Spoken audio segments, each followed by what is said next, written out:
Hello everyone, my name is Petra.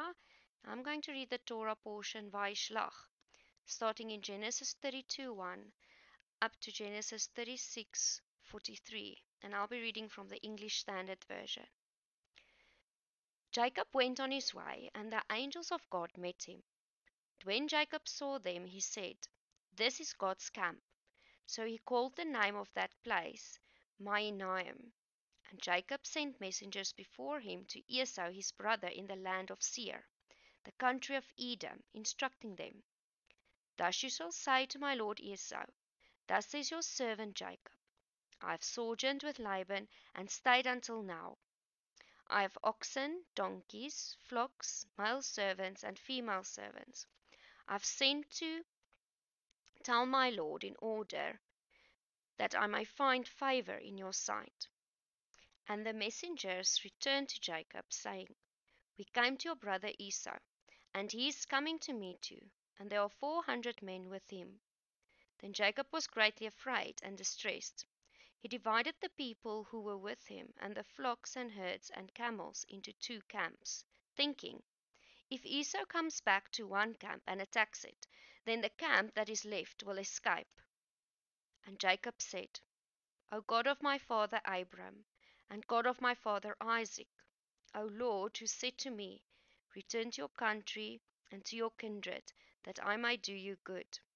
I am not worthy of the least of all the deeds of steadfast love and all the faithfulness that you have shown to your servant. For with only my staff I crossed this Jordan, and now I have become two camps. Please deliver me from the hand of my brother, from the hand of Esau, for I fear him, that he may come and attack me, the mothers with the children. But you said, I will surely do you good, and make your offspring as the sand of the sea, which cannot be numbered for multitude." So he stayed there that night, and from that what he had with him he took a present for his brother Esau, 200 female goats, and 20 male goats, 200 ewes, and 20 rams, 30 milking camels and their calves, 40 cows and 10 bulls, 20 female donkeys and 10 male donkeys.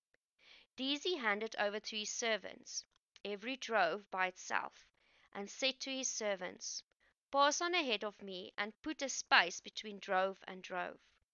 He instructed the first, "When Esau my brother meets you and asks you, 'To whom do you belong? Where are you going? And whose are those ahead of you?' then you shall say, 'They belong to your servant Jacob. They are a present sent to you, my lord Esau. And moreover, he is behind us.'" He likewise instructed the second and the third, and all who followed the droves. "You shall say the same thing to Esau when you find him, and you shall say, Moreover, your servant Jacob is behind us." For he thought, "I may appease him with the present that goes ahead of me, and afterward I shall see his face. Perhaps he will accept me." So the present passed on ahead of him, and he himself stayed that night in the camp. The same night he arose, and took his 2 wives, his 2 female servants, and his 11 children, and crossed the ford of the Jabbok. He took them and sent them across the stream, and everything else that he had. And Jacob was left alone. And a man wrestled with him until the breaking of the day. When the man saw that he did not prevail against Jacob, he touched his hip socket, and Jacob's hip was put out of joint as he wrestled with him. Then he said, "Let me go, for the day has broken." But Jacob said, "I will not let you go unless you bless me." And he said to him, "What is your name?" And he said, "Jacob." Then he said, "Your name shall no longer be called Jacob, but Israel, for you have striven with God and with men, and have prevailed." Then Jacob asked him, "Please tell me your name." But he said, "Why is it that you ask my name?" And there he blessed him. So Jacob called the name of the place Peniel, saying, "For I have seen God face to face, and yet my life has been delivered." The sun rose upon him as he passed Penuel, limping because of his hip. Therefore to this day the people of Israel do not eat the sinew of the thigh that is on the hip socket, because he touched the socket of Jacob's hip on the sinew of the thigh. And Jacob lifted up his eyes and looked, and behold, Esau was coming, and 400 men with him. So he divided the children among Leah and Rachel and the 2 female servants. And he put the servants with their children in front, then Leah with her children, and Rachel and Joseph last of all. He himself went on before them, bowing himself to the ground 7 times until he came near to his brother. But Esau ran to meet him and embraced him and fell on his neck and kissed him. And they wept. And when Esau lifted up his eyes and saw the women and children, he said, "Who are those with you?" Jacob said, "The children whom God has graciously given your servant." Then the servants drew near, they and their children, and bowed down. Leah likewise and her children drew near and bowed down. And last Joseph and Rachel drew near, and they bowed down. Esau said, "What do you mean by all this company that I met?" Jacob answered, "To find favor in the sight of my Lord." But Esau said, "I have enough, my brother. Keep what you have for yourself." Jacob said, "No, please. If I have found favor in your sight, then accept my presents from my hand. For I have seen your face, which is like seeing the face of God, and you have accepted me. Please accept my blessings that is brought to you, because God has dealt graciously with me, and because I have enough." Thus he urged him, and he took it. And Esau said, "Let us journey on our way, and I will go ahead of you." But Jacob said to him, "My Lord knows that the children are frail, and that the nursing flocks and herds are a care to me. If thou art driven hard for one more day, all the flocks will die. Let my Lord pass on ahead of his servant, and I will lead on slowly, at the pace of the livestock that are ahead of me, and at the pace of the children, until I come to my Lord in Seir." So Esau said, "Let me leave with you some of the people who are with me." But he said, "What I need is here. Let me find favor in the sight of my Lord." So Esau returned that day on his way to Seir. But Jacob journeyed to Succoth, and built himself a house, and made booths for his livestock. Therefore the name of the place is called Succoth. And Jacob came safely to the city of Shechem, which is in the land of Canaan, on his way from Padan Aram, and he camped before the city. And from his sons of Hamor, Shechem's father, he bought for 100 pieces of money the piece of land on which he had pitched his tent. There he erected an altar, and he called it El Elohe Israel. Now Dinah, the daughter of Leah, whom she had borne to Jacob, went out to see the woman of the land. And when Shechem, the son of Hamor the Hivite, the prince of the land, saw her, he seized her and lay with her and humiliated her. And his soul was drawn to Dinah, the daughter of Jacob. He loved the young woman and spoke tenderly to her. So Shechem spoke to his father Hamor, saying, "Get me this girl for my wife." Now Jacob heard that he had defiled his daughter Dinah, and his sons were with his livestock in the field. So Jacob held his peace until they came. And Hamor the father of Shechem went out to Jacob to speak to him. The sons of Jacob had come in from the field as soon as they heard of it, and the men were indignant and very angry, because he had done an outrageous thing in Israel by lying with Jacob's daughter, for such a thing must not be done. But Hamor spoke with them, saying, "The soul of my son Shechem longs for your daughter. Please give her to him to his wife. Make marriages with us. Give your daughters to us, and take our daughters for yourselves. You shall dwell with us, and the land shall be open to you. Dwell and trade in it, and get property in it." Shechem also said to her father and to her brothers, "Let me find favor in your eyes, and whatever you say to me I will give. Ask me for a bride price, and gift as you will, and I will give whatever you say to me. Only give me the young woman to be my wife." The sons of Jacob answered Shechem and his father Hamor deceitfully, because he had defiled their sister Dinah. They said to them, "We cannot do this thing to give our sister to one who is uncircumcised, for that would be a disgrace to us. Only on this condition will we agree with you, that you will become as we are by every male among you being circumcised. Then we will give our daughters to you, and we will take your daughters to ourselves, and we will dwell with you and become one people. But if you will not listen to us and be circumcised, then we will take our daughters, and we will be gone." Their words pleased Hamor and Hamor's son Shechem, and the young man did not delay to do the thing, because he delighted in Jacob's daughter. Now he was the most honored of all his father's house. So Hamor and his son Shechem came to the gate of their city and spoke to the men of their city, saying, "These men are at peace with us. Let them dwell in the land and trade in it, for behold, the land is large enough for them. Let us take their daughters as wives, and let us give them our daughters. Only on this condition will the men agree to dwell with us and become one people, when every male among us is circumcised as they are circumcised. Will not their livestock, their property, and all their beasts be ours? Only let us agree with them, and they will dwell with us." And all who went out of the gate of this city listened, and Hamor and his son Shechem, and every male was circumcised, all who went out of the gate of his city.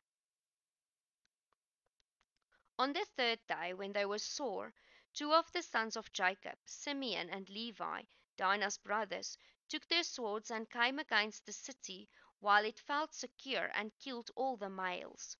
They killed Hamor and his son Shechem with the sword, and took Dinah out of Shechem's house and went away. The sons of Jacob came upon the slain and plundered the city, because they had defiled their sister. They took their flocks and their herds, their donkeys, and whatever was in the city and in the field, all their wealth, all their little ones and their wives, all that was in their houses they captured and plundered. Then Jacob said to Simeon and Levi, "You have brought trouble on me by making me stink to the inhabitants of the land, the Canaanites and the Perizzites. My numbers are few, and if they gather themselves against me and attack me, I shall be destroyed, both I and my household." But they said, "Should he treat our sister like a prostitute?" God said to Jacob, "Arise, go up to Bethel and dwell there. Make an altar there to the God who appeared to you when you fled from your brother Esau." So Jacob said to his household and to all who were with him, "Put away the foreign gods that are among you, and purify yourselves, and change your garments. Then let us arise and go up to Bethel, so that I may make there an altar to the God who answers me in the day of my distress, and has been with me wherever I have gone." So they gave to Jacob all the foreign gods that they had, and the rings that were in their ears. Jacob hid them under the terebinth tree that was near Shechem. And as they journeyed, a terror from God fell upon the cities that were around them, so that they did not pursue the sons of Jacob. And Jacob came to Luz, that is Bethel, which is in the land of Canaan, he and all the people who were with him. And there he built an altar, and called the place El Bethel, because there God has revealed himself to him when he fled from his brother. And Deborah, Rebekah's nurse, died, and she was buried under the oak below Bethel. And he called its name Alon Bakut. God appeared to Jacob again when he came from Padan Aram, and blessed him. And God said to him, "Your name is Jacob. No longer shall your name be called Jacob, but Israel shall be your name." So he called his name Israel. And God said to him, "I am God Almighty. Be fruitful and multiply. A nation and a company of nations shall come from you, and kings shall come from your own body. The land that I gave to Abram and Isaac I will give to you, and I will give the land to your offspring after you." Then God went up from him in the place where he had spoken with him, and Jacob set up a pillar in the place where he had spoken with him, a pillar of stone. He poured out a drink offering on it and poured oil on it. So Jacob called the name of the place where God had spoken with him, Bethel. Then they journeyed from Bethel. When they were still some distance from Ephrath, Rachel went into labor, and she had hard labor. And when her labor was at its hardest, the midwife said to her, "Do not fear, for you have another son." And as her soul was departing, for she was dying, she called his name Ben-Oni. But his father called him Benjamin. So Rachel died, and she was buried on the way to Ephrath, that is Bethlehem. And Jacob sent up a pillar over her tomb. It is the pillar of Rachel's tomb which is there to this day. Israel journeyed on and pitched his tent beyond the tower of Eder. While Israel lived in that land, Reuben went and lay with Bilhah, his father's concubine, and Israel heard of it. Now the sons of Jacob were 12. The sons of Leah, Reuben, Jacob's firstborn, Simeon, Levi, Judah, Issachar, and Zebulun. The sons of Rachel, Joseph, and Benjamin. The sons of Bilhah, Rachel's servant, Dan and Naphtali. The sons of Leah, Leah's servant, Gad and Asher. These were the sons of Jacob who were born to him in Padam Aram. And Jacob came to his father Isaac at Mamre, and Kiriath Arba, that is Hebron, where Abraham and Isaac had sojourned. Now the days of Isaac were 180 years. And Isaac breathed his last, and he died, and was gathered to his people, old and full of days, and his sons Esau and Jacob buried him. These are the generations of Esau, that is Edom.